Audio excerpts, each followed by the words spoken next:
waiting for my phone's net to show me the net spec. So like I think at 4:10 around there, I texted a message to someone, and I was waiting for the tick to appear. It didn't appear until like 4:20, 4:25. And I was a bit suspicious. Then like, how come so long it didn't appear? The tick to show that it went through. Then I checked my computer, and my computer was fine. So I think the problem is not the internet. The problem is my computer. You know, my phone. My phone's the problem.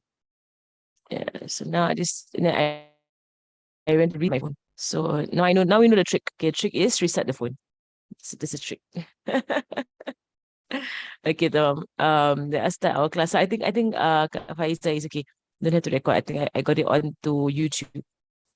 Maybe if I can figure out how someone in Singapore can do this YouTube thing for me. I don't know if it's possible. If someone in Singapore can do this YouTube, because the whole problem right now is a YouTube live. So if someone in Singapore can do the YouTube live thing for me, I don't know how that works. We can figure it out. Then that would save so much problems on my side. Okay, Alhamdulillah, Alhamdulillah. We will start, inshallah. Bismillahirrahmanirrahim. Alhamdulillahi Rabbil Alameen. والصلاة والسلام على أشرف الأنبياء والمرسلين سيدنا وحبيبنا وشفيعنا ونور قلوبنا وقرة أعين محمد وعلى آله وصحبه أجمعين. وين تعلم وتعليم وتذكر وتذكير والنفع والانتفاع والإفادة والاستفادة والحث على التمسك بكتاب الله وسنة رسوله صلى الله عليه وآله وصحبه وسلم والدعاء إلى الهدى ودلالة على الخير ابتغاء وجه الله ومرضاته وقربه وثوابه سبحانه وتعالى مع لطف وعافية برحمتك يا أرحم الراحمين. اللهم إنا نسألك علم لدني ومشرب صافي الهني يا وهاب يا غني. اللهم إنا نسألك علم لدني ومشرب صافي الهاني يا وهاب يا غني. اللهم إنا نسألك علم لدني ومشرب صافي الهاني يا وهاب يا غني. وصلى الله على سيدنا محمد وعلى آله وصحبه وسلم والحمد لله رب العالمين. آمين آمين آمين يا رب العالمين. آمين الحمد لله. I just saw someone posted your hospitals are probably being that's good at all they want. I'm pretty sure. I'm pretty sure they're tapping my lessons. Yeah, you're listening in. Good. Listen. It's good for them. Mashallah. Um, Nothing to hide, right? You have nothing to hide. You can listen to everything that we talk about. Mashallah. Okay, mashallah. So we're continuing with our book. And right now, inshallah, I won't hold you all for more than an hour. Is it okay? An hour? Only 45 minutes. 45 minutes an hour. I basically have nothing on today because it's Tashriq, the days of Tashriq. I do have a lot of things online today. We do have our classes continue online. But basically in Tarim, nothing's going on. Everyone's having their Eid. So there's really literally nothing going on in Tarim right now.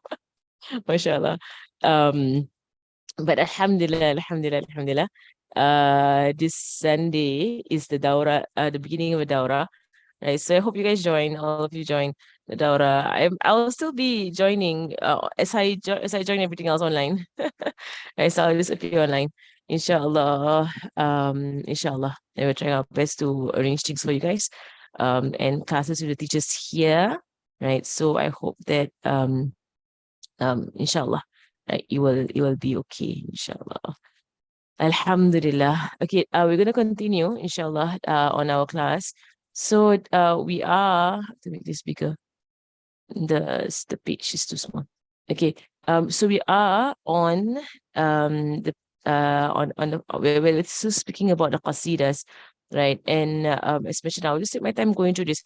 I don't know if these classes will continue through the Dawra. I don't think so. Right. I don't think so. Looking at the schedule, right? I think after the Burda, I think after the Burda, they will have we will be doing ziyarat for you all. So I don't think this classes, so I didn't want to skip today's class, um, because I don't think we will be able to continue it through the Dawrah. Because right after Burda, it will be ziyarat. You'll be ziyarat. We're doing this year, we're going to focus all our ziyarat on Hadramaut, on Tarim. So we're going to bring you all to places this year for the Dawrah where we have not brought you for the previous Dawras, because I'm here. So they're going to make me do it, they just make me do all the videoing. Right. So I'll just be bringing you guys around. Inshallah, if I can get one of our teachers to bring us around, that'll be better. Right. Inshallah, I will do that. Inshallah, I'll do that. Right. So if I'm not wrong, we'll not have this class. We'll not have these classes for the entire period of the Dawrah. Okay. We're not. Yeah. So this will be the last class, and we'll resume in August. Tamam. Okay.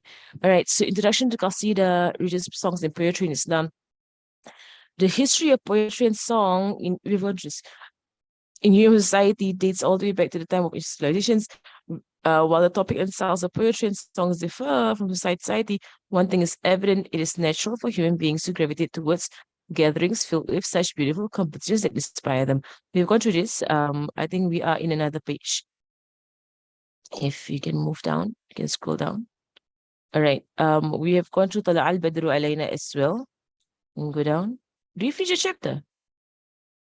We have finished this as well. Naam. The poems of Sayyidina Hassan bin Thabit, and we finished the one about the Khandaq as well. We finished about the way of the scholars. We finished a chapter now. We think we finished a chapter, inshallah. Okay, I'm just going to go to the intentions, right, of singing and learning the meanings found in Qasidahs. At the end of this book, I actually included our own poem that we wrote about Rasulullah sallallahu alaihi wasallam, which I would like to do a sharah on that poem that I wrote on the difficulties that he went through sallallahu alaihi wasallam, and what we learned from the difficulties. So inshallah, they will come at the end of the book. Right? If you flip to the end, is our own presentation on poetry, right? Or for the Prophet sallallahu alaihi wasallam. So with the intentions of singing and learning and meanings, and in the intentions of singing and learning the meanings found in Qasidahs, right? And something that our teacher Habib Omar has been doing every Dawrah. And I'm wondering and he's probably going to continue what he did last Dawrah. Now, so every Dawrah, I think since 2016, 2015, the Rashafat, he made Rashafat. But basically, Habib Omar, he's been doing a sharah or an explanation of Qasidahs. He's been doing that. And this is why we're doing this, because like, he's been doing that. He's been doing a sharah or an explanation of Qasidahs. Right? Because there's so much meaning embedded in it, in Qasidahs. The thing about Qasidahs, songs, poetry, is that it's just few words with very deep meanings. Right. So his, the famous, I think one of the more famous Dawras, 2017, I think was 2017 to 2018, whereby he did Ilzam Bab Rabbik, right? And that has been made into a book already. Right. So they took his lectures, his explanation of the Qasidah, and it has been made into a book already. Right. So inshallah, I know someone in Malaysia is teaching it. Sister Khadija al-Haddad. She al-Haddad. I saw it on her WhatsApp status. She's teaching it. Right? She's in Malaysia. I'm not sure it's online. Right. But inshallah we can teach it as well, because now it's really in book form. Right. If it's in book form, it can be in translated book form. and if it's in translated book form, it can be taught, right, to the masses, inshallah. Right, mashallah. Okay, so the of our intentions to seek the pleasure of Allah subhanahu wa ta'ala and the closest to Rasulullah sallallahu alaihi wasallam, to hold on to the Quran and the Hadith so as to benefit myself and others, to bring delight to the hearts of people in the expression of love for the Prophet sallallahu alaihi wasallam, to continue in beautiful methodology used in many Muslim societies in the past in calling the general public to Allah subhanahu wa ta'ala and his Prophet sallallahu alaihi wasallam. So to continue in this way, of using tune, of using rhyme, of using song, right, to call people to Allah subhanahu wa ta'ala. And that's the power of the Burda. The Burda, interesting enough, I had a dream this morning. Just remembered before the Hajj, I had a dream whereby I entered a house somewhere in Singapore. It was such a weird dream. I just remember I went entered a house and then someone said to me, okay, this house, there's a lot of jinn. In my dream, someone said there's a lot of jinn. That's why it's very cheap. It's going for very cheap. I think I went in to view the house or something to buy the house. But I didn't do any istikhara. So it's not istikhara answer or anything. But anyway, I entered the house in my dream. It was a huge house, very big. And it was very cheap. And then I wanted to actually get it interpreted the dream. I don't know, Allah Alam. But anyway, it just happened. It happened, I think, an hour, 2 hours, 3 hours ago. Yeah, around 2 o'clock, I think 2 a.m. around there. So anyway, I entered the house. It's interesting because I entered the house and then someone said this house is huge, right? And I said, yeah, it's huge. It's good for classes. And then she was like, yeah, but it's very cheap. My mother was there. My mother was there, and I said, yeah, ma, it's very cheap. And then my mother was like, if it's cheap, this means that there's something wrong with this house. And I was like, what do you mean? And she's like, this area, there's going to be a lot of jinn and stuff like that. In my dream, she was saying that. And then I was like, oh yeah, we could aurat it, خلاص, just aurat it. And then she was like, yeah, but they do their, stuff, they're reading. Because she's saying that in my dream, she's saying that every day, these people of this particular religion, they have their chants every day. And they have stronger yaqeen. Right? So their jinn comes stronger. So my dream. And I was like, then we have our ratib stronger. You do our ratib with full yaqeen. Have to fight the jinn. And it's just like, yeah, up to you. It's a cheap house. Mashallah. I wonder if the dream has any meaning behind it, Allahu Alam. But anyway, I was saying this because it's really our yaqeen, it's really our yaqeen that when we recite, see, I broke into that because of this, but burda, right, burda, it is a way or means of hajat, of your needs to be fulfilled, right, to be given to you, because it's something that was written by Imam Busiri because of his illness, right? So it's been proven over and over and over and over again that anyone who has a need, who has a haja, right, hajat, who has a haja, for them to recite the burda, and this will be a means by which their needs are fulfilled. Mashallah, mashallah, right? So really, I was saying, now really, it's really our yaqeen in this, right? It's really our yaqeen in this. Such a weird dream. Because my mom was like, the non-Muslims, those who all do all these chants, they have so much more yaqeen than us. That's why the jinn keep coming, right? But we have no yaqeen in our own ratib. And so therefore our ratib, doesn't, like, we don't see the effects of it because our yaqeen is so weak. Subhanallah, subhanallah. Okay, so when we come to the Burda every week, when you read the Burda, have your yaqeen very strong, right? This is one of the reasons, one of the ways, one of the means by which those scholars have said that our du'as are accepted, and our hajats, our needs are fulfilled, right? Inshallah. Okay.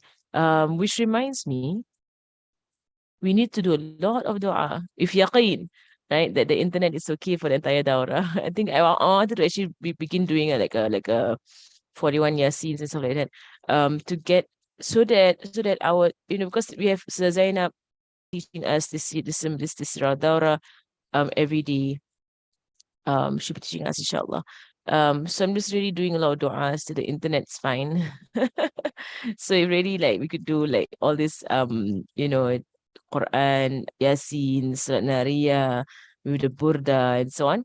To have the intention that the internet is smooth the whole dawrah. So we could, do more stuff with you all. Inshallah. Okay, but I have not placed any of my classes in this slot because it's the time where the internet is very choppy, right, in this slot. Okay, naam. So it is a beautiful way in which we used to call to Allah subhanahu wa ta'ala through to connect ourselves to the righteous Muslims in the past, in the expression of their love for the Prophet Sallallahu Alaihi Wasallam embedded in their poetry and to gain whatever they intended. Right? Because those who are driven to write poetry about Rasulullah Sallallahu Alaihi Wasallam in this way, right, they are people who are filled to the brim with the love for the Prophet Sallallahu Alaihi Wasallam. And it is said that every Maulid is only written after given permission from Rasulullah Sallallahu Alaihi Wasallam to write that Maulid. Right, so no Maulids are written unless there's permission, right, from Rasulullah Sallallahu himself, right, for that wali or for that alim, right, to write that Maulid, right, not act on the advice of the Prophet ﷺ to act on the advice of Rasulullah ﷺ to show other communities that Muslims beat drums and have fun too. Alhamdulillah. And this was the advice of Rasulullah ﷺ. The story here, right, I skipped one. To seek permissible or halal means of entertainment and fun while not falling into heedlessness. Okay, now, and this is one of the things about our entire culture of song and qasida and burda, maulid, and so on. Right? It's because as human beings, we need fun. We do need fun. Right. So I mean, we like to laugh, we like to be joyous, we like to be, happy. We like to, just, have fun. Right. And we're human beings. So human beings love to have fun. Right. So our religion does not stop us from fun, right? But our religion guides us with regards to fun, right? How do you have fun as Muslims, right? So on what is halal, right? What is halal, first and foremost, you don't go to the haram and try to have fun, right? And here I'm gonna make a statement, and I hope people hear it, right? Wala hawla wala quwwata illa billah.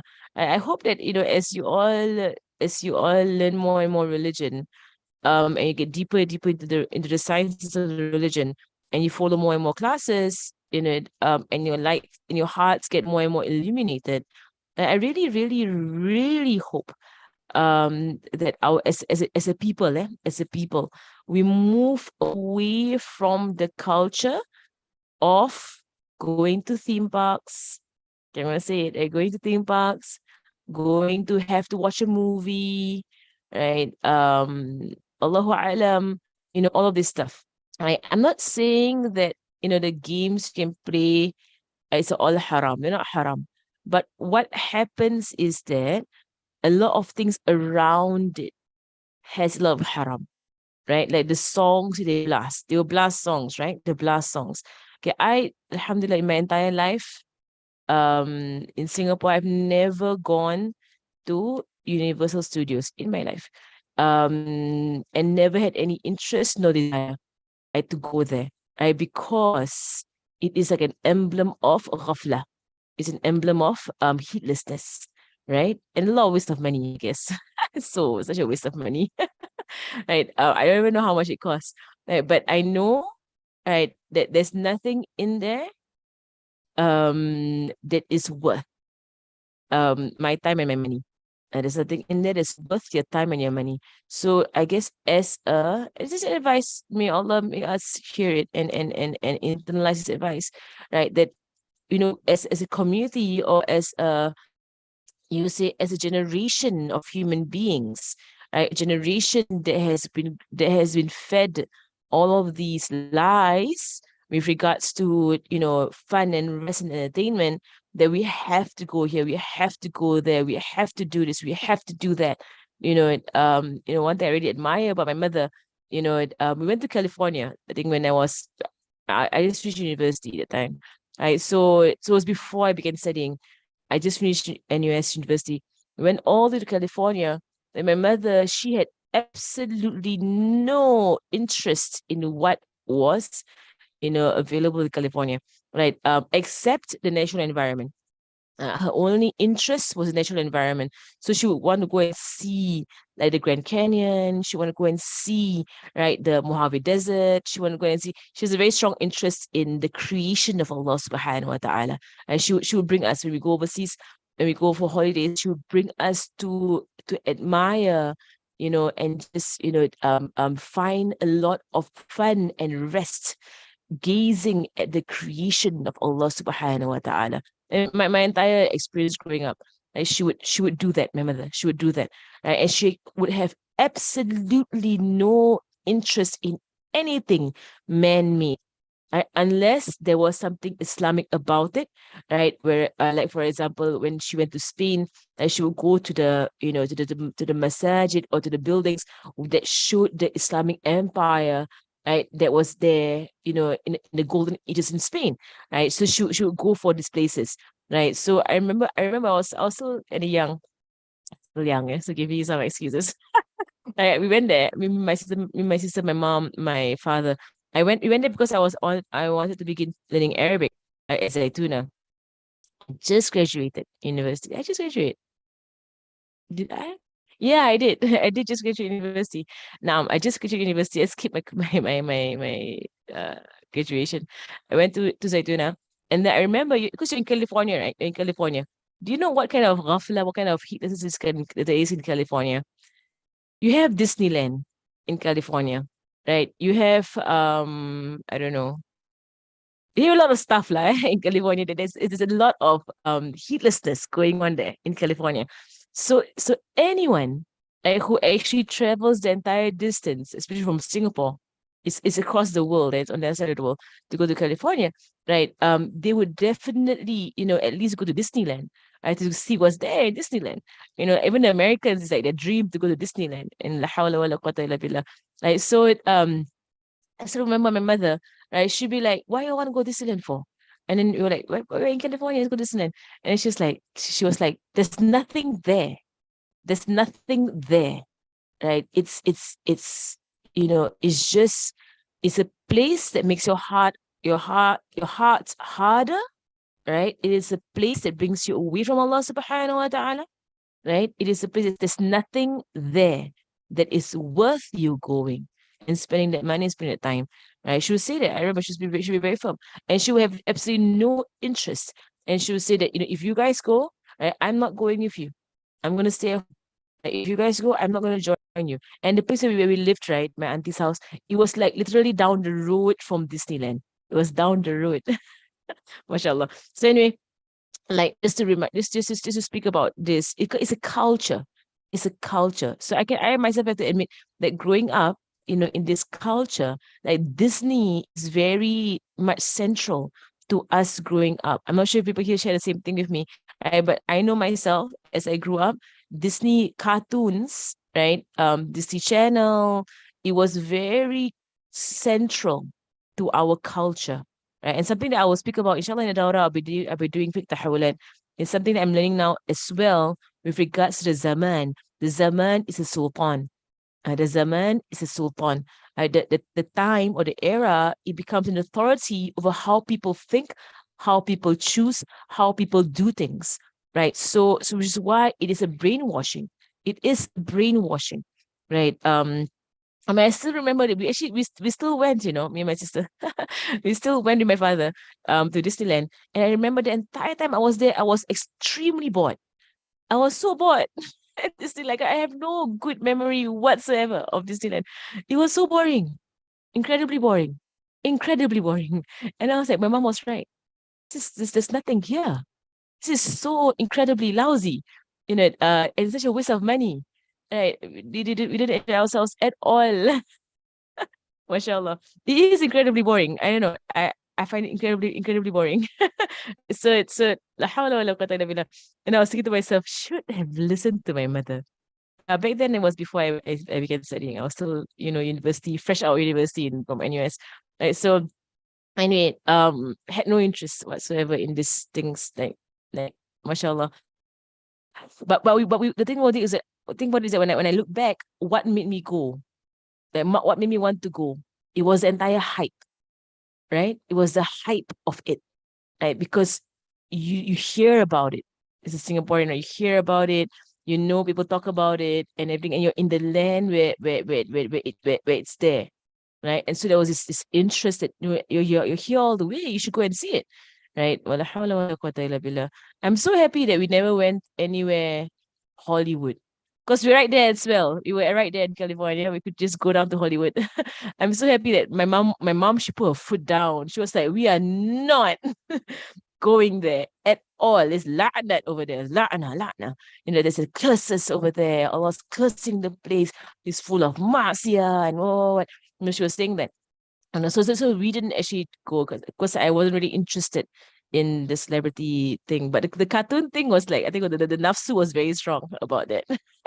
So we went with my father anyway, without my mother, right? But mashallah, my mom, her principles, right? She would travel across the world and not go for something that is a fad, right? Or that is popular amongst people. Right? She's someone who would just be far away, right, from this. Right, mashallah.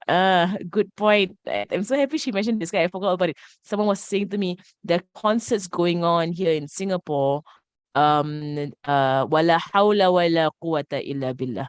Right? Wala hawla wala quwwata illa billah. Concerts are the most evil places for you to place yourself. The most evil places. They are like the exact opposite, of all these Burda sessions we're having. This mawalids and gatherings of goodness. Concerts are on the other extreme, of evil, of black magic, of satanic, verses. Satanic is full of evil. The whole thing is evil, right? It's not just heedlessness, it's outright evil, right? So if anyone here, I'm going to say it and say it over and over again, if anyone here, right, is even considering, going to these concerts, wala hawla wala quwwata illa billah, right, it is as if you don't care about your akhirah. It's as if you're showing it's as if you couldn't care less about your akhirah. Because can you imagine, right, if a person were to die at these concerts, if they were to die at these concerts, and people do, right? People do, if they were to die at these concerts, right? What kind of death is that? I would not want to die there. Right? I would not want to die there. Wala hawla wala quwwata illa billah. It's such an evil death. And this is only what we see on the outside. The thing about the Dajjalic world is that you don't know what is hidden. And that's even more scary.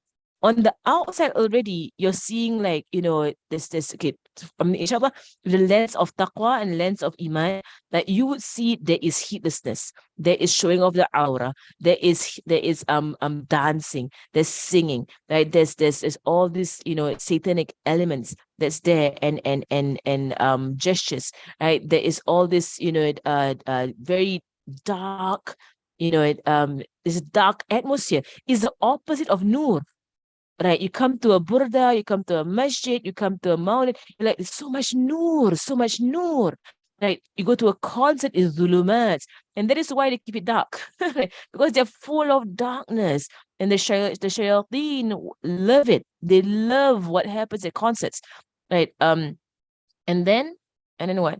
Right? And this is what we see. This is only what we see. You have no idea what's going on, underneath all that. Right? The kind of black magic is going on, the kind of trance is going on, right? The kind of, bewitching is going on. Don't think this is too far-fetched. It is not at all far-fetched. This is a game of Dajjal. It's a game of shaitan. Right? And it's unfortunate that Muslims are buying into this filth, right? Muslims are buying into this filth, right? So, wala hawla wala quwwata illa billah. I till today I regret going to Disneyland. I actually regret doing it, right? I really regret doing. I should have listened to my mother, when she was like, no, she's not going there. I should have listened to her. But it's just that but I still remember feeling the desire for it because of the entire hype around it since I was a child. Right? Since you're a child, when you watch all these Disney shows and they keep talking about Disneyland, that kind of hype since you were young. And then it was just down the road from where you're at. Right? But it was such a big major regret. Big major regret. Right. So and in Singapore, Universal Studios and all that stuff. I don't know what's going on in Singapore right now. What do we have in Singapore? We need to name all of them and say don't go to these places. Right. My mom, since I was young, cinemas, she would never give us a yes to go to any cinema. at all, at all. My mom, ever. We knew it since we were young, since we were in primary school, secondary school. We know if you want to go to watch a movie with your friends at the cinema, we cannot ask our mother because she will give us a straight out no. Should never for her life say yes. Ever. My father will say yes. Right. So we will get permission through him. Right. Which is like Allahu Alam. Right. So but I know there was a principle. She would never ever give permission, mashallah. Mashallah, right? So now and I think it was Shar, right? The entire now Disney, okay, I'm gonna go off on a tangent right now because we're right at this part of entertainment. So it's there's this we're probably gonna go off really off on a tangent right now because we are looking at something so pure in its entertainment and fun. This is burda, it is qasida, it is maulid, it's sing, it's dance. No, it's not. There's no dance. It's singing. There is dancing in Tarim. In Tarim, they have such modest dances, mashallah. Yesterday, my husband was just commenting that the Tarimis love their song and dance. They love it. Even the shabab, the young men, the young women. I mean, men majlis, woman majlis. Even the young people have no interest in what the Western world has to give. They love their culture. They love their culture. And you've seen the Samra, the Hadrami Samra. It's so decent and so modest. And that's what the men are doing. And the woman, it's just a bit of footwork. That's how they dance. Now Eid, they will, every time we gather for Eid, right, they will begin to do nasheeds. They will sing nasheeds and slawat, slawat, slawat, slawat, slawat. And then there will be people who will stand up and begin dancing. And their dancing is so slight. The movements are so slight.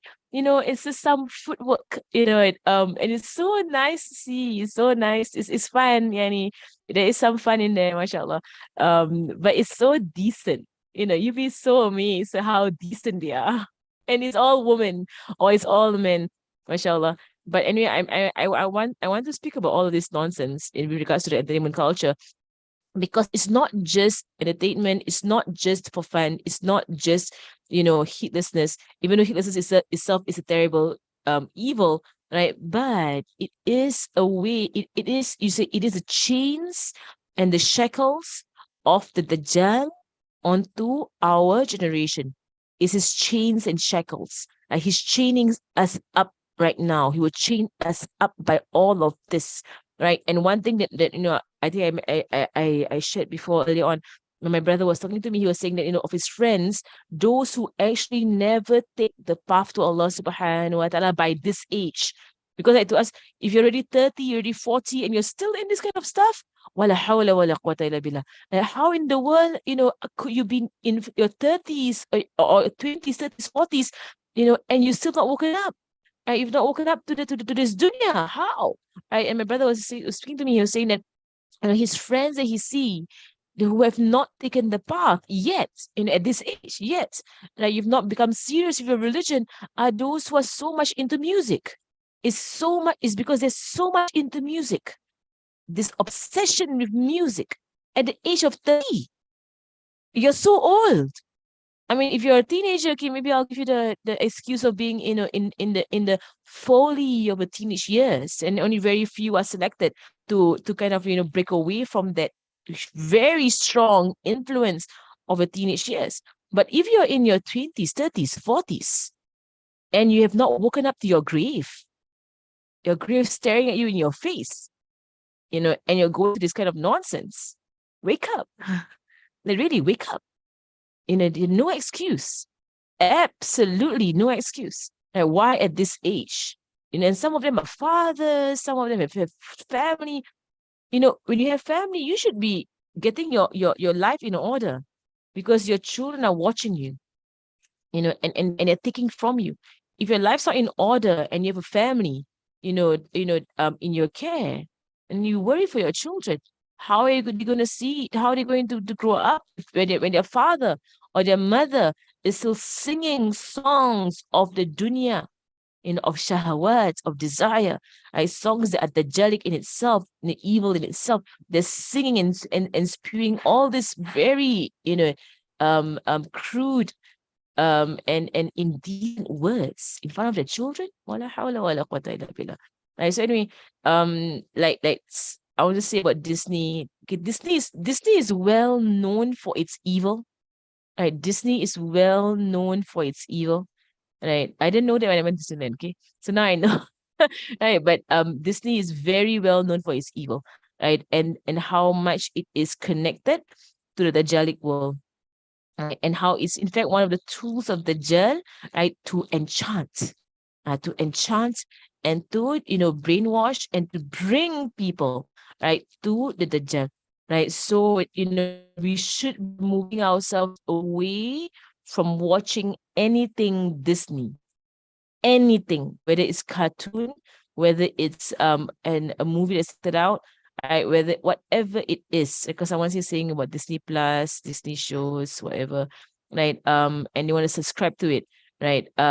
And all the parents out here understand whatever you subscribe to, you are using the wealth that Allah has given you to bring your family away from Allah subhanahu wa ta'ala. How are you going to answer to that on a day of judgment? How are you going to answer to Allah subhanahu wa ta'ala that Allah gave you all this wealth in a world where Muslims in Palestine, in Syria, in Rohingya, in all over the world, they are in India, in Pakistan, in Yemen, right, all over the world, they are suffering by not having enough food. How in the world are you going to answer to Allah subhanahu wa ta'ala on a day of judgment that Allah gave you all this wealth and you spent it on entertainment to bring yourself and your children away from Allah subhanahu wa ta'ala, while in the very same on the very same earth you're living in, right, there are your brethren, your brothers, your sisters amongst the Muslims who are suffering from not having enough food, not having enough shelter, suffering in the cold winter, right, wherever they are. Right? How are we going to even respond to that on the day of judgment? Right? Think about it. Like when people subscribe to things, you subscribe, you pay money, yeah? You're paying money. Doesn't mean that if it's free, you can do it. No. Right? But if money, you have to answer for the money that you spend there. The money you earn is not yours. The money you earn is a test on you. I got to change our mentality. The money we earn is not ours. The money we earn is basically a trust given to us as a test from Allah subhanahu wa ta'ala. And if you understand that, we understand, how many things that we are spending our money on is not warranted. And we cannot actually, we're unable to actually answer for it on a day of judgment. How are you going to answer for it? Right? So, Christians, alhamdulillah. Alhamdulillah, I mean, my parents, when I was growing up, I think my mom's dua, my mom's influence, mashallah. My father as well. He would speak to us as well. That we naturally moved away from these things in our 20s. In our 20s, we kind of like broke away from it. Yeah, more or less. Allahu Alam. Right. I'm so horrified by seeing the comments right now. Right. People on going to concerts coming up, people having many Muslims there. Why? Ya Allah, why? Someone's asking for Open and Ipin. I don't know. I don't watch it actually. So I have no idea. Right. But what I do know, right, is that, if you could bring them away from screens, and screens, what I mean by screens, right, is animation. Right? Because even though it might be pure and good, the contents, I'm saying the contents. So first and foremost, about with regards to animation, right? The content, if it's evil, it's evil. Khalas, there's no discussion. Move yourself away from it, right? Which is why it's shocking. How come there are people who are still arguing that music is halal? How in the world do you argue that? I mean, music meaning pop music, or modern day, culture music, rock music. I don't know what music. Like this kind of music. There are people who are still arguing it's halal. How in the world is it halal? Have you not heard the lyrics? Just by hearing the lyrics, this is evil, this is haram, this is fahsha, it's lewdness, it's indecency, right? By that, you don't need a fatwa. It's obvious. And I was quite horrified. I went once to a talk, and it was supposed to be an Islamic talk, and some long time ago. And before the talk, they were playing songs, and not nasheeds. When I say we will differentiate. Okay, when we say songs, refer to the non-Islamic songs. Okay, if you want to say something that is Islamic, we will say nasheeds. Okay, nasheeds are Qasidahs. We will use specific words. So even in the Arab world, they will say al musiqa, al musiqa, right, which is meaning music, al musiqa, right. And when they say musiqa, right, they mean automatically they mean non-Islamic stuff. Okay, which is why it's a blanket no. It's a blanket no. You don't have to say, unless it's a good, it's Islamic. No, when I say qasida, I say nasheed, understood Islamic. When I say musiqa or music, understood non-Islamic. Understood. And when I heard this talk, when it was supposed to be an Islamic lecture, but they were playing non-Islamic songs before that. What was the need behind it? What was the intention behind it? Right. But it definitely would not open up someone's heart to the light that they plan to have, be presented to the people in the lecture, right? Playing any kind of song. Wala hawla wala quwwata illa billah. So the first thing when it comes with regards to entertainment, right? See, when we speak, the thing about our culture that is so sad, it is sad that when we speak about entertainment, our minds straight away go towards the media, right? Whereas entertainment is so much more in the media, right? I mean, there's so many ways of of doing entertainment, so many ways of entertaining ourselves as Muslims. And Rasulullah SAW himself, it demonstrated to us how much he used to have fun with the Sahaba and his wives, mashallah, sallallahu alaihi wasallam, he would have fun, sallallahu alaihi wasallam, so but it's unfortunate that our culture, you think about entertainment, you think about, oh, TV, movies, music, concerts. Why does our mind go there? We think about all this stuff. Why does our mind go there? You know, what Universal Studios, people in the holidays, they all bring their kids there and they pay money and they're gonna answer to their children for all of this nonsense that they're feeding their children. They're gonna answer to Allah subhanahu wa ta'ala for feeding their children filth, outright filth, from this dunya. Right. So that's one thing.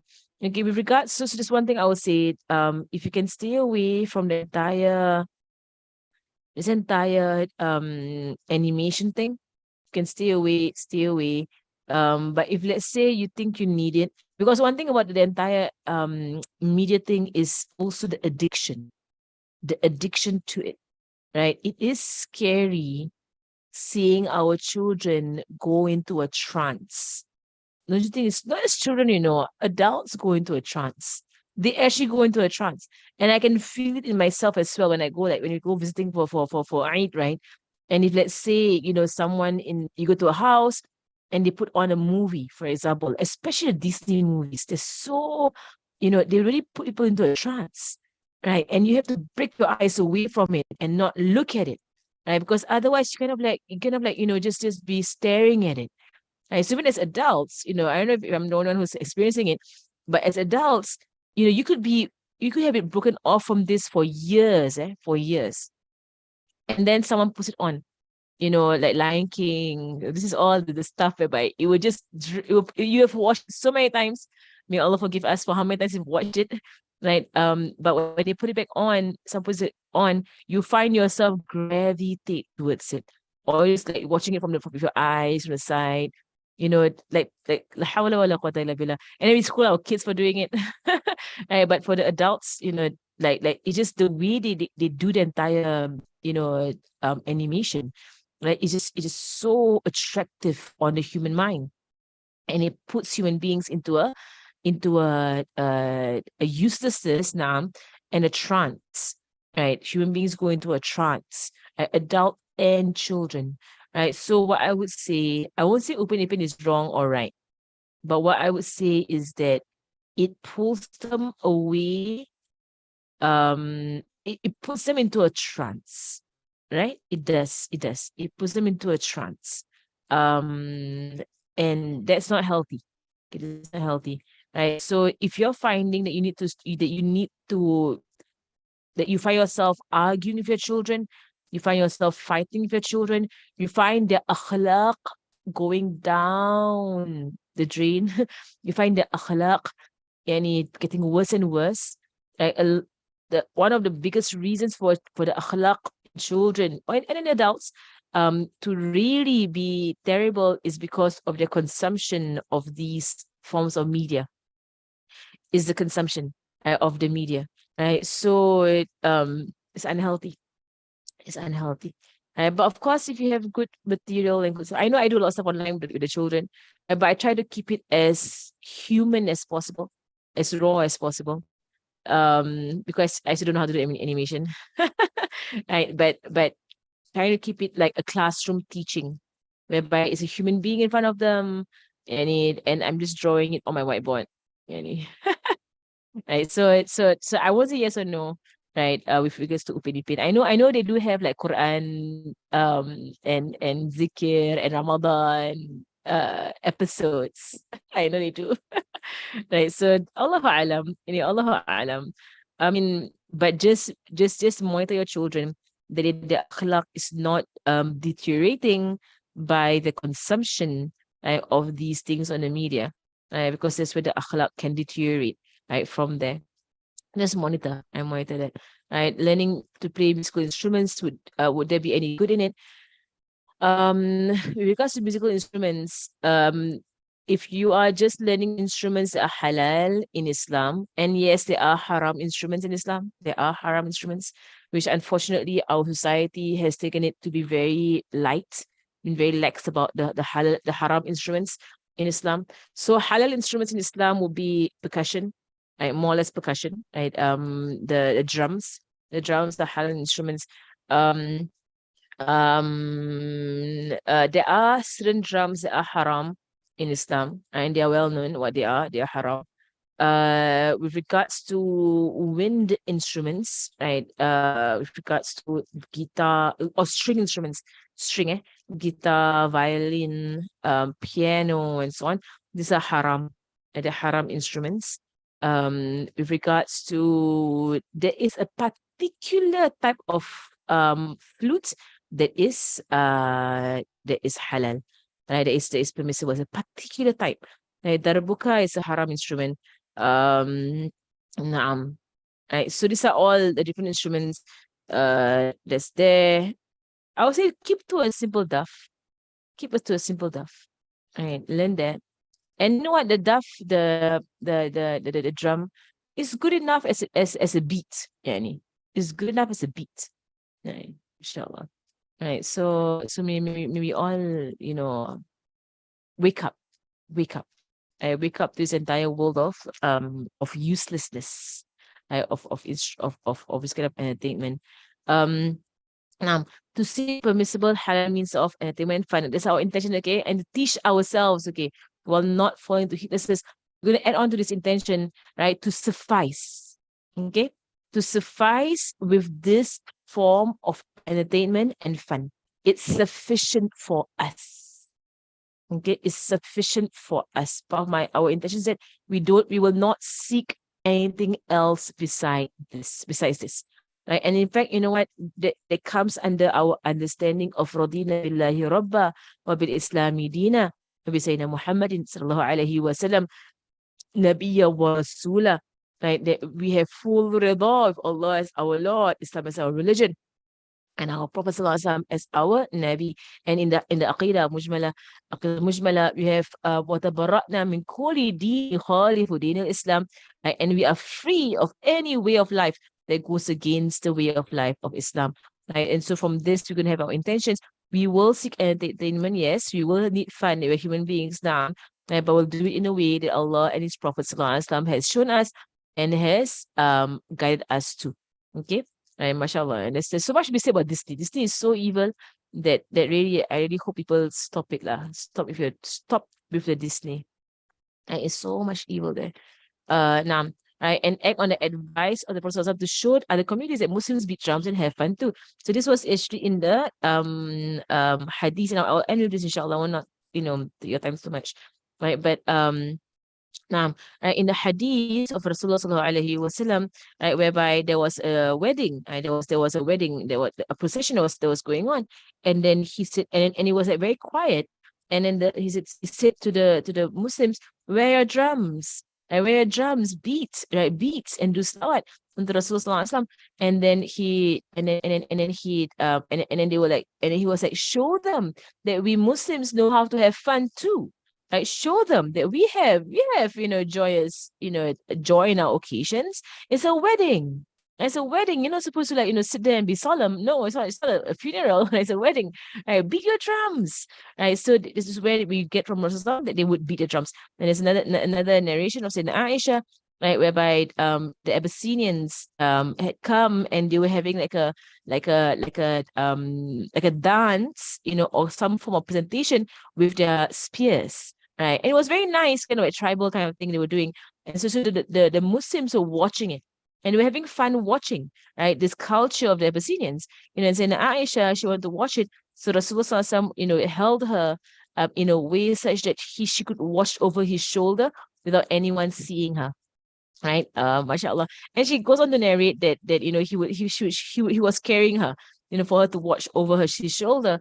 And then and then she was and she wanted to stay in that position because her cheek was against his cheek, right? And she said she actually has no more interest. She lost interest in the Abyssinians after a few seconds, right? But she maintained that position because she wanted to be close to Rasulullah sallallahu alaihi wasallam in that way.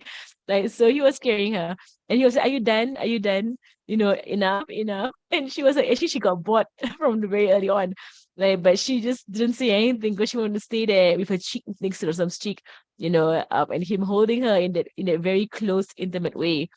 She just wanted to stay in that position, mashallah.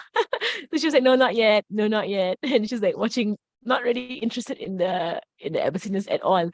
But she was interested in her husband, Nabi Muhammad sallallahu alaihi wasallam. Now, so anyway, but the Muslims, what they would do it, right? They would have camel races. There are riwayat whereby they would race their camels, right? And usually Rasul's camel would win. And there was once, a Bedouin came and his camel won Rasul's camel, and the Sahaba got so upset. They got so upset. They were like, "How could his camel win Rasul's camel?" And Rasul, he laughed it off. And he was like, "It's okay. Right? Sometimes you win, sometimes you lose. It's fine. Like, don't be a sore loser. Right? It's okay. It's okay." And to show them it's okay. It's okay. His camel can lose. It's okay. Mashallah. So they would have this kind of entertainment, like races. He would race with his wife, famous story of him racing and Aisha. And they were actually, from battle. They were from battle. And he let the entire Sahaba go ahead forward, and they were left behind. Then he said to her, "I'll race you." Right? And they raced. Right. So there are like there's so much fun out there. So much fun.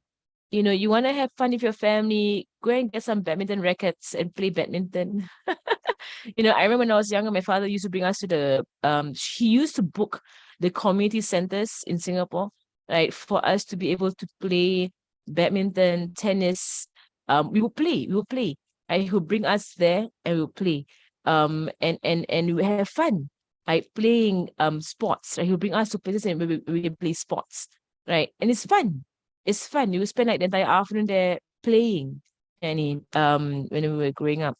Right. So I mean, alhamdulillah, one thing I really appreciate about my parents, that they never really they themselves did not have an interest in this modern day of entertainment. They themselves had no interest, right? So which trickled down to us, which eventually none of us right now that we actually like all this stuff. Right? May Allah protect us. Right. We'll talk about it inshallah. There's one question here about watching documentaries. Watching documentaries is not media, but is tadabbur. Tadabbur. Tadabbur meaning pondering over the creation of Allah subhanahu wa ta'ala. And that can be a form of ibadah. Right? Ibadah. So like, I love watching all this like planet Earth, the deep blue. The deep blue, so fascinating. All these documentaries, right? I mean, because you'll never go there. probably. You'll never go to these places, right? But it's, I mean, science, geography, kind of thing, right? All of this is under, go through the earth of Allah subhanahu wa ta'ala and look at what He has created, subhanahu wa ta'ala. It will increase you in your iman and taqwa, and you'll be of those people in Ali Imran that that they remember Allah standing, sitting, and lying on their sides, and they say, "Our Lord, you have not created all of this in vain. Subhanak, you are perfect. Right? فَقِنَا عَذَابَ النَّارِ. Right? And protect us from the punishment of the hellfire." Right? So in you doing, I would recommend documentaries. I would actually recommend documentaries for children. And as part of a syllabus, I would say as part of a syllabus, yani, to actually watch it and to ponder, right, over it. Mm. I don't know what is this teenager movies. What is this teenager movies? I'm so out of touch, ya Allah, ya Allah. But I mean, if it's just the natural environment with no nonsense around, natural environment, right? Natural environment. It's enough out there. There's a lot of like stuff you can watch out there about natural environment. Naam. Okay. Okay. With regards to, and those who are asking me fiqh questions, ask them during fiqh lessons, inshallah. Okay. Yeah. See, I think more and more you're seeing everyone's seeing the evil in there. The thing about it is that, Disney introduces LGBT into their material. Disney has been having a lot of evil in their material. You know what's the irony? And I think there's an irony. Is that, when Disney introduced their LGBT character in their cartoons, there was an uproar amongst the Muslims. You know what? Disney has been showing Zina. Disney has been showing, like all kinds of terrible sins in their videos, in their movies. No uproar. Right? They show LGBT, okay, good as an uproar. Alhamdulillah, good as an uproar. Right? But they've been doing that for generations. Right? It's as if now we realize they're doing ma'asiyah. They've been doing ma'asiyah for generations. Right? Or maybe it takes, for them to go into the LGBT, then we Muslims wake up and say we should boycott Disney. No, we should boycott Disney, 20 years ago, 30 years ago. Right? But alhamdulillah, better late than never, right? Alhamdulillah. May Allah give us understanding and give us awakening, inshallah. Wa sallallahu ala sayyidina Muhammadin wa ala alihi wa sahbihi wa sallam. Alhamdulillahi rabbil alamin. الفاتحة أن الله يرزقنا علما نافعا والعمل خاصا وقص علينا من الهدى ويسلكم تسمى الرحم علينا مشيخنا وذوي الحق علينا وإلى حوضة النبي محمد صلى الله عليه وسلم. الفاتحة.